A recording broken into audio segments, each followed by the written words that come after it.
Hey everybody, welcome to Bill Sky, the Assembly Guy, and this is a follow-on video to our logical operator video. What we're going to do in this video is we're going to go ahead and do some coding using logical operators. And if you remember, the logical operators that we went through were the AND, the OR, the NOT, and the exclusive OR. And I think that's pretty much all we're going to do today, but we're going to do it both in Windows and in Linux. We're going to start Linux first, then we're going to do it in Windows, and the reason I'm doing that is that I want to show you how easy it is, if you code it the right way, to go from Linux to Windows and vice versa very easily. So let's get started.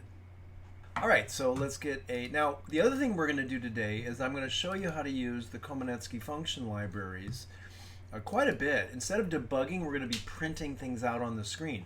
So this is a good chance for you to kind of get together with that. So what I'm going to do is I'm going to use the Linux assembler 32-bit functions template. And let's see if we can, there it is right there. I'm going to rename it. I'm going to do 32-bit today. You have to know how to do both, 32-bit and 64-bit. So let's do 32-bit. I'm going to say Linux 32-bit logical operators. And let's go and edit that. All right, so let's get to it. Resize a little bit here. Okay, now I'm going to need a command line, so I'm going to go ahead and open that up in terminal right away. Now again, we're not going to be using the debugger so much here. We're going to be using the Komenetsky functions, so you're going to be able to print things. You get a lot of practice in that in this video. So the first thing I want to do is I want to put some data into some registers so we can see how the logical operators work. Now I'm going to be doing this in binary. So what I'm going to do is I'm going to move into EAX and I'm going to put it just some number.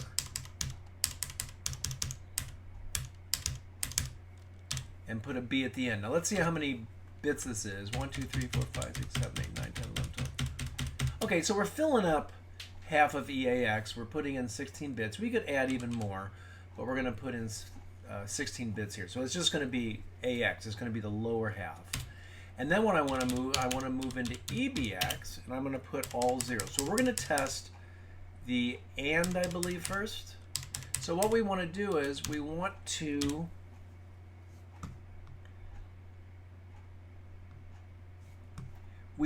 AND EBX to EAX. And if you take a look, what that's going to do is it's going to zero out all of the bits. Because remember, AND, both bits must be turned on. So it's going to zero out every single bit in EAX where there's a 0 in EBX, except for the very last one. It's going to leave that one on. So this is a way for you to check as to whether or not EAX's bit number 1, the very first bit in EAX, is turned on. And so I'm just going to say AND EAX EBX. Let's save and build that. All right, built good. Let's run it. Okay, it didn't really do anything, so I think let's put some interactivity into this program. Let's have this program go ahead and print some stuff out. So what I'm going to do is I'm going to create a string called testing and I'm going to say testing the AND function. And then I'm going to want to print out EAX and EBX. So I'm going to say print EAX, define byte, EAX has a value of, and then I'm going to do the same thing for EBX. And say EBX. Okay, now those are two strings, those are three strings actually, that we're going to go ahead and print. So let's come down here and let's go ahead and print them. So I'm going to push testing and then I'm going to call print string. Now we also want to go to the next line after that, so I'm going to call print NL. Now this is assuming that you've installed the Komenetsky functions. If you need a little bit of and there's a video on how to do that in my playlist, but there's also a user's guide right here. So this actually tells you how to use all the functions in my libraries.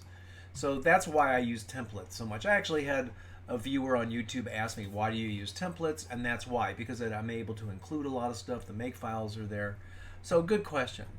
Okay, So call print. So we're going to print the testing and. Now we want to print the print EAX and then print EAX. So how do we do that? I'm going to say push print EAX. I'm going to call print string. And then I'm going to push EAX. And then I'm going to call print 32-bit num binary. And then I'm going to call print NL. Now, how do I know how to do all this? Well, first of all, I'm the author of these functions, but also you can find them right here. So if I go ahead and if I maximize this and I do a search,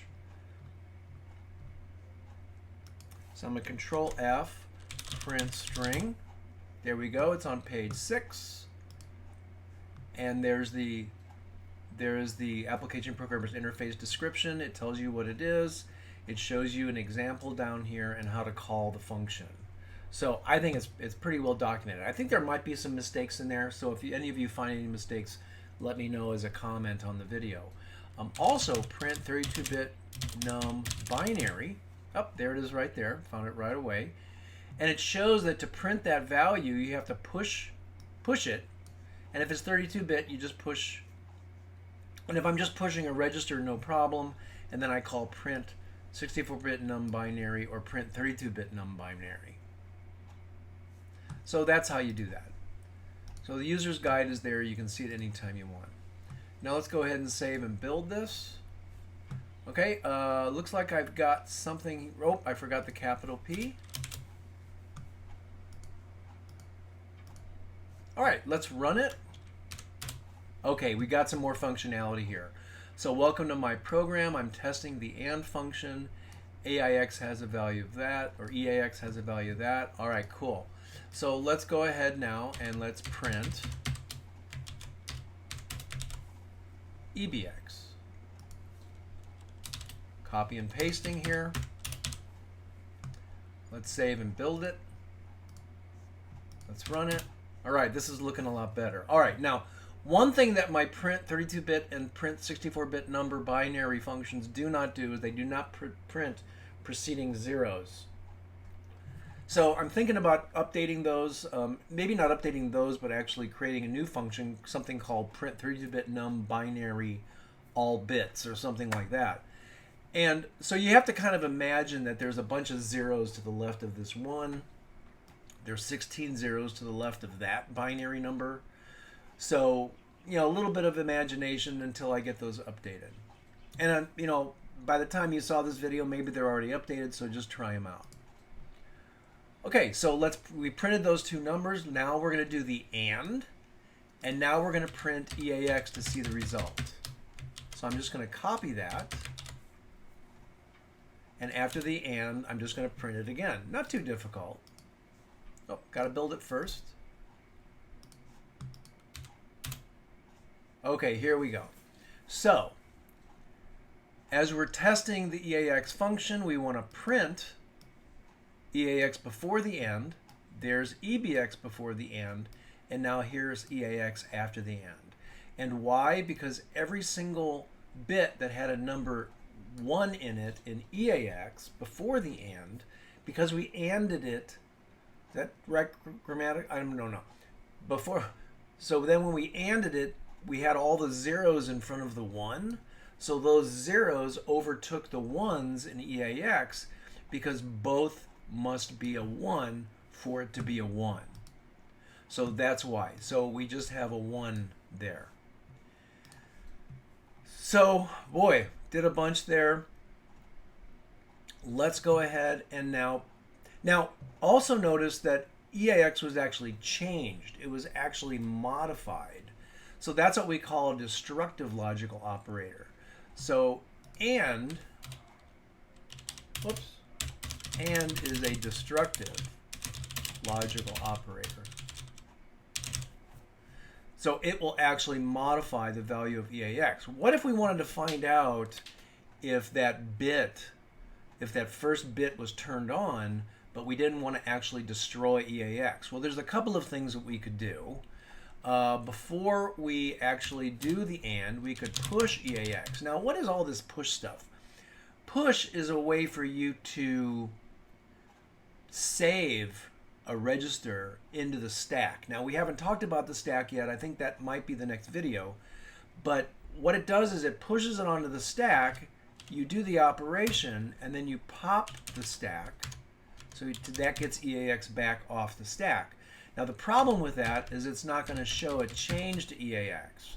So what we might want to do is we might want to pop that later on, like there. Now again, the only reason we're doing that is that we're backing up, back up EAX, and then down here, we're going to say restore EAX. So that's what push and pop, and that's what we're doing here as well. We're pushing the address of the print EAX string. We're calling print string, which uses that pushed value. We're pushing the value of EAX here onto the stack, and the print 32-bit num binary is using that value in the stack to print, and then we call print end L. So you're going to learn about how this works when we talk about stack frames and creating your own functions in assembler language, and you're actually going to be producing the print string function in my video. So I'm going to show you how to do that, and you'll see how to do all that. But for right now, kind of just take my word for it that it does work, and you can actually see that it works. I could actually print EAX again after I pop it.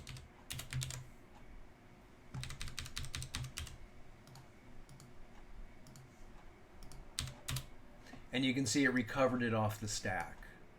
So it's very useful. So test is a destructive. Now let me go ahead and delete all this code that I just showed you. I just hate deleting good code. But let's delete all that code. And let's try something different. So what I'm going to do is I'm going to go ahead and move or copy those moves down here. And what we're going to do now is we're going to test the test operator. Now, what is the test instruction? The test instruction does an AND, but it doesn't destroy the destination. So I'm going to just copy a lot of this stuff. Let's go ahead and copy all of this.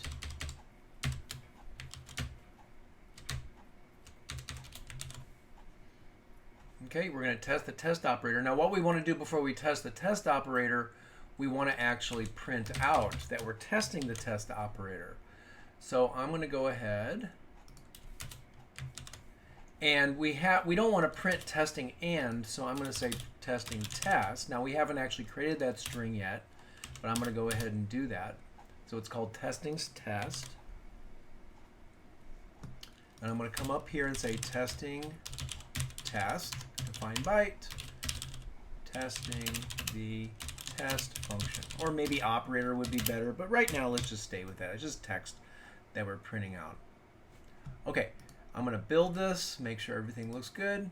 I'm just going to run it. Okay, testing the test function. Now, you did an AND, so it's the exact same output as the AND. So let's come down here and changes from AND to test. Now some programmers, and this is a non-destructive AND. Some programmers like to use these in all caps. It doesn't really matter. And let's see how this works. Now remember when we were using AND, it destroyed the value of EAX. Now it doesn't destroy the value of EAX. So what's the point? I mean, if you're going to do an AND, don't you want it to affect it? Well, maybe you want to do an AND and you don't want to affect it, but you want to see if the result was a 0. If the result is not a 0, that means that bit was turned on. However, if you don't have a way, so how do you do that? Well, the test affects the flags. So in this case, the 0, and so does AND, by the way.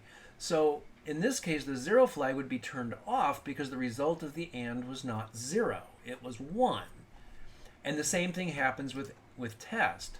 So what we can do is we can come right here and we can say jump if the 0 flag is set.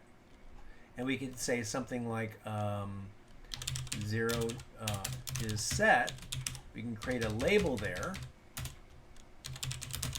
And there's our label, or we can jump to a label, and that's the creation of the label. If it's not set to 0, we can just print it. If it is set to if it is set to 0, we don't want this code to go into there. So I'm going to put another label here, and this is assembly language, you can't get away from this. I'm going to put here test or. So after that's done, I'm going to jump to test or. And now we can do something here. So I'm going to put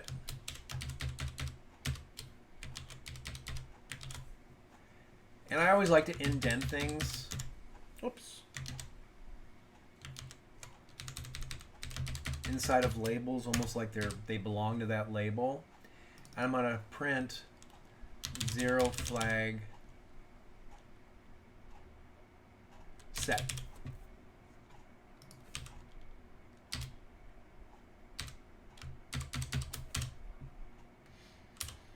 Now we have to create the 0 flag set string. Oh, and let's put an call end L, print end L. So let's create our 0 flag is set string. Whoops.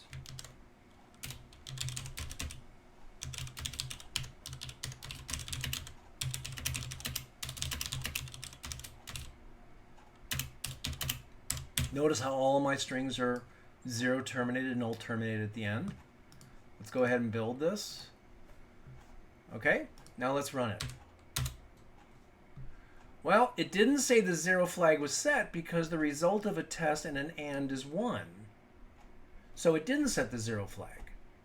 So let's come up here and change our number in the test. Instead of this, let's just put a 0. I mean, that's going to result in a 0 because it's going to reset all of the bits. And we can make sure that our code works. And there we go, the 0 flag is set. So this is probably the first time you've seen transfer of control with an assembly language program, is using these conditional jumps. Jump if the 0 flag is set. Here's a unconditional jump. That means just always jump to test or. And the 0 is set is right here because we jump to it if the 0 flag is set. So again, the reason why the 0 flag got set is because we zeroed out, we ANDed EAX with all zeros, and that made it the result all zeros.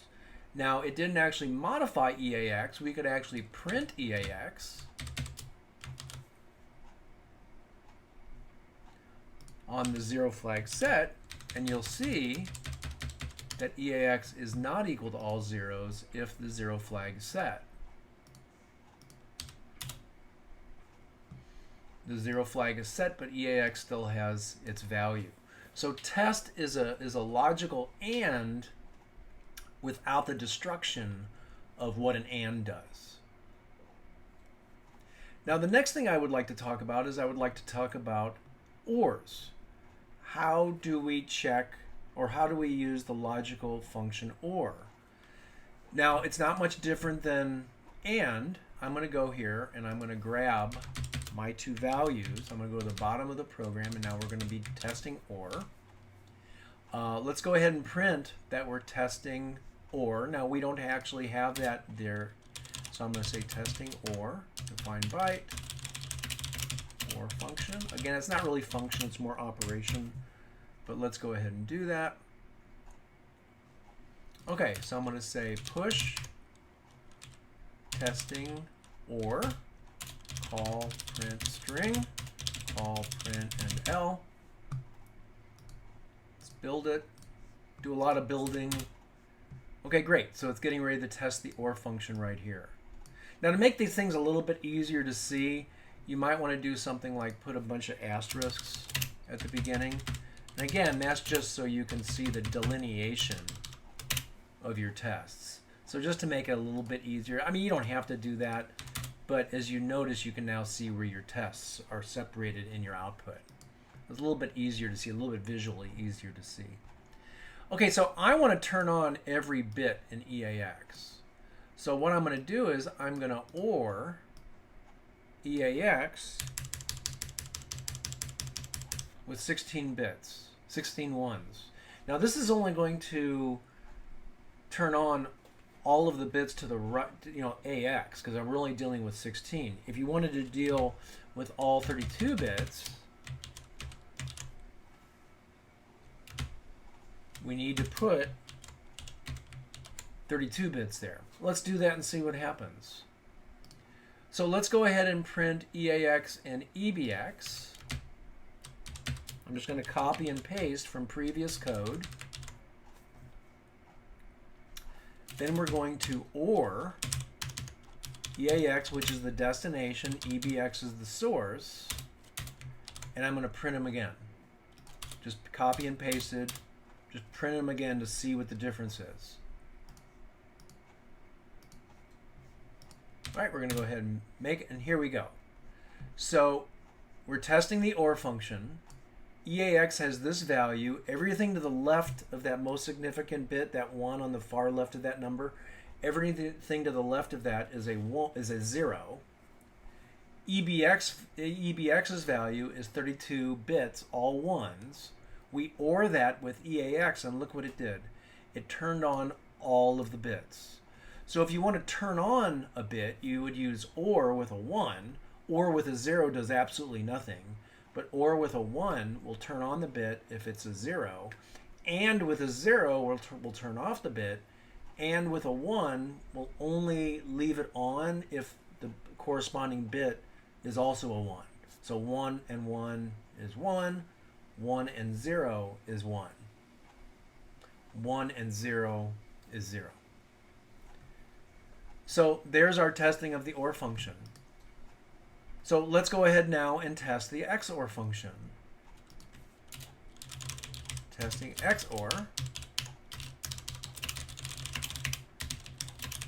Now if you remember, the XOR function is just like the OR function, except if both bits are on, it's going to turn them off.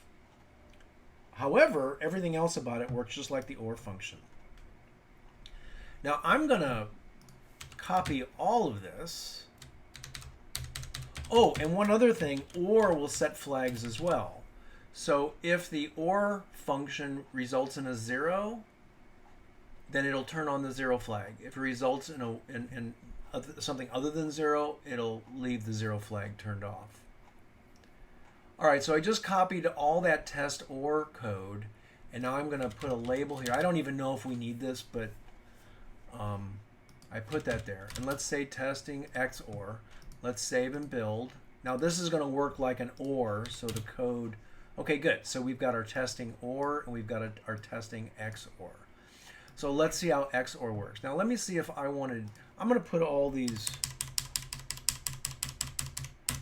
preceding zeros in there just to make it more evident or obvious. And remember, we have a B at the end, so that means that this is a binary number. So what is this going to do? Well, the 0 there will be XORed with the 1 there, so 0 or 1 is a 1. However, we've got a 1 here, and we've got a 1 here. So if you XOR 1, you get a 0. So we should be able to see that. And then I'm just going to say XOR EAX EBX. And let's build it, run it. Okay, here we go. So you kind of have to use your imagination here. You have to push all these over to the far right. So we're testing the XOR. EAX before the XOR is this over here on the right, these 16 bits with all zeros in front of it. So again, you kind of have to push that over to the right. We could actually print some spaces if we want. We could hard code some spaces. Again, I love the idea of modifying my functions to allow you to have all of the bits, but for right now, they're not set up for that. So we have a 1 here on the least significant bit. We have a 1 there, a 1 there on the least significant bit of EBX. If we XOR those two, what do we get? We get a 0. 1 XOR 1 is a 0. However, the next bit is a 1, or a 0, I'm sorry. The next bit is a 1. We were XORing it with a 1 there, and what did we get as a result? We got a 1. Not a 0, but we got that 1 right there. So 0 XOR 1 is a 1. 1 XOR 1 is a 0. So that's an example of testing the XOR function. Since we're here, I would like to show you a couple other functions. There is a way when you print or when you want to print a number, you can also print them using decimal or hexadecimal. So what I can do is I can say push EAX. I can say call print 32-bit num decimal. I can push EAX again and call print 32-bit num hex. I believe it's hex. And we want to end those with a print endl. And let's just go ahead and quickly build that and then run it. Do you guys notice there hasn't been a single assembler language build error? Oh, hope you get that good. So you can see that EAX down here is all these ones with some interspersed zeros. Decimal wise, that's 42.9, 49.2, 9962. Okay? Hexadecimal, it's this, which makes complete sense because all of these, the upper 16 bits are all ones. So that would be FF, FF, FF, because every F is 4 bits. 4 times 4 is 16 bits. And then we've got 6E2AH. So you can use additional functions to print numbers. And again, you can find that in the programmer's guide. Now there's one last thing I want to do here, is I want to show you a way to zero out EAX, or any register for that matter. And you may see this on the internet, especially Stack Overflow. People are always trying to look impressive. To zero out EAX, I can say move EAX 0. Now, some people may say, oh, that's not the right way to zero out EAX or any register. Well, my question is why? Because what I did was I went out on the internet and I found what they call a latency table, an instruction table that shows how many clock ticks, how long does it take an instruction to execute. And moving 0 to EAX takes 1 clock tick. However, you can also say XOR EAX with itself. If you XOR EAX with itself, every bit that has a corresponding 1 will turn it to 0. So this is another way to zero out EAX in this case. XOR takes no more or no less time than moving 0 to EAX. It just doesn't matter. Another way you can do it is I can AND EAX with 0. So that means that I want to AND all of the bits with all 0 bits, and that's going to also zero out EAX.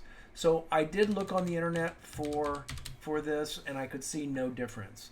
And I think it might not be a bad idea to take a look at this. So I'm going to say Intel instruction table latency. And I think it's this one right here, instruction tables. And I've been using these for a long time. And from within here, I can do a search for XOR. And you can see right here, I have to go all the way. One thing I don't like about these latency tables is that you only have a header on the very first one. So that's the 4th column. And if I go down here to XOR, you can see register to register, XOR is takes basically 1 clock tick. So does and so does OR. Okay. Also, I don't really see anything in this latency table about an immediate, which would be an I, but that as well. I did see it on another table. Let's see if we can find another XOR there, this time with an immediate. And what the author has done here of this document is he or she, they have just created every possible, no, I shouldn't say every possible, but a lot of different processors, because processors all work a little bit differently. So let's take a look at the move. So XOR, if you remember, XOR takes a single clock tick. Let's look at a move. A move to memory or a immediate takes 3 clock ticks. However, a move, here it is. A move from an immediate, which would be 0, to a register takes 1 clock tick. So it's no different. Moving 0 to EAX is exactly the same as XORing EAX. ANDing EAX with 0 is exactly the same, because that's the same amount of time it takes to do an XOR, and you can see that right here, an AND. So it doesn't matter whichever one you want to use. It just doesn't matter. You'll hear people say, oh, you must use XOR. No, you don't. There's no difference. It's just preference at that point. Now notice we haven't put a lot of comments in our code, and one of the reasons is because it's pretty obvious what we're doing. We're simply moving data into registers and we're printing them. That's really all we're doing. And then the ORs and the ANDs show exactly what we're doing. So, you might want to put comments up here, like we're going to test the OR.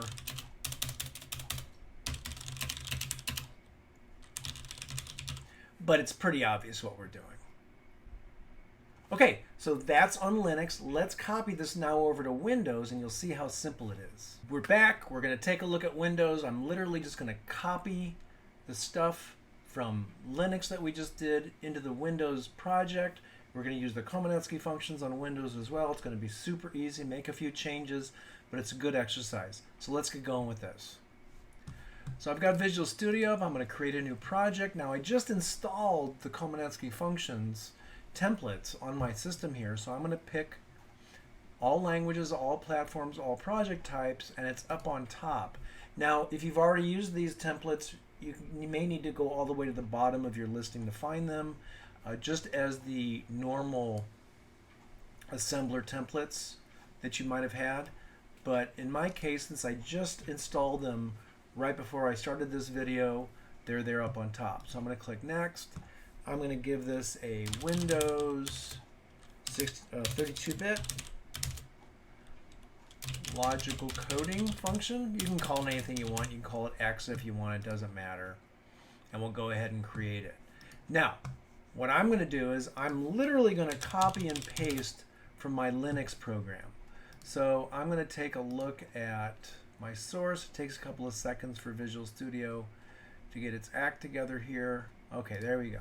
So let's take a look at our main. And I'm just going to copy everything from my data section that we added. I'm going to copy it into my Windows. Now I'm also going to get rid of all this garbage that I don't need. Okay. So I'm just going to paste it. And those are the exact statements that we used in the Linux. Now I'm also going to delete all of this code from the template that shows how to use the template. So let's get rid of all of that. And now my program is really short. I'm going to go ahead and build it. Make sure it builds okay. Now we do have a little bit of a problem here, is that this is a 32-bit application. You can see it .386. You may need to drop down the x64, change it to x86, and then rebuild it, and you shouldn't have any issues. It should be just fine. Okay, so those are the values, or those are the strings that we had in Linux. So now what I'm going to do is I am going to copy all of the code from Linux and just paste it from the text section and just paste it into my Windows.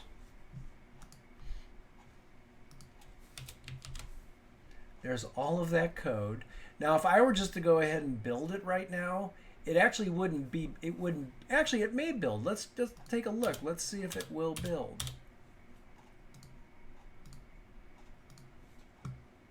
Okay, well we do have some issues here. So I'm going to go to the first one, and now here is the issue, is that on Linux, if you push a label, if you push a string name, like testing and, it's going to push the address of that string onto the stack. On Windows, you have to use the word offset. So everywhere we are going to push a string, I'm going to, let's see, I'm going to put it there. Everywhere I see print string, and if I'm pushing the address, I'm going to go ahead and put the offset there. Now the other thing you could do is you could just double click on each one of the errors there.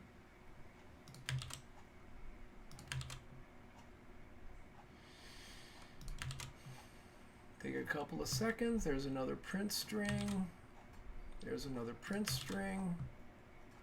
Here's another print string, and I'm putting the offset above the call to the print string because those are the string addresses that we're going to put into the stack.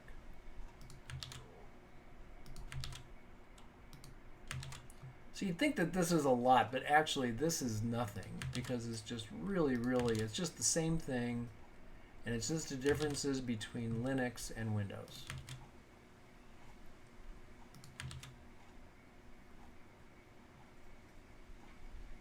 And that might be it. So let's go ahead and now build it. Wow, it just worked. So all we had to do is just replace every place where we were doing a print string, the line before it that pushed the address of that string into the stack, we just put offset with a space there. Now let's go ahead and debug it. So I'm going to start without debugging.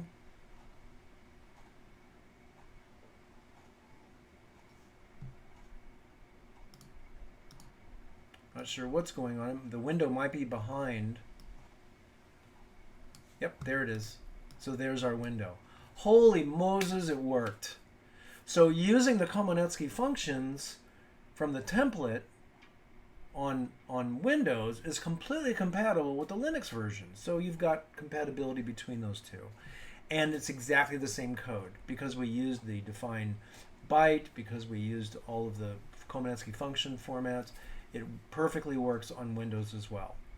So that's the end of this video. We went through logical operators on Linux. We copied everything over to Windows. We made a small change before all the print strings to do the offset because that's how you get an address from a string variable name, where on Linux you don't have to use offset.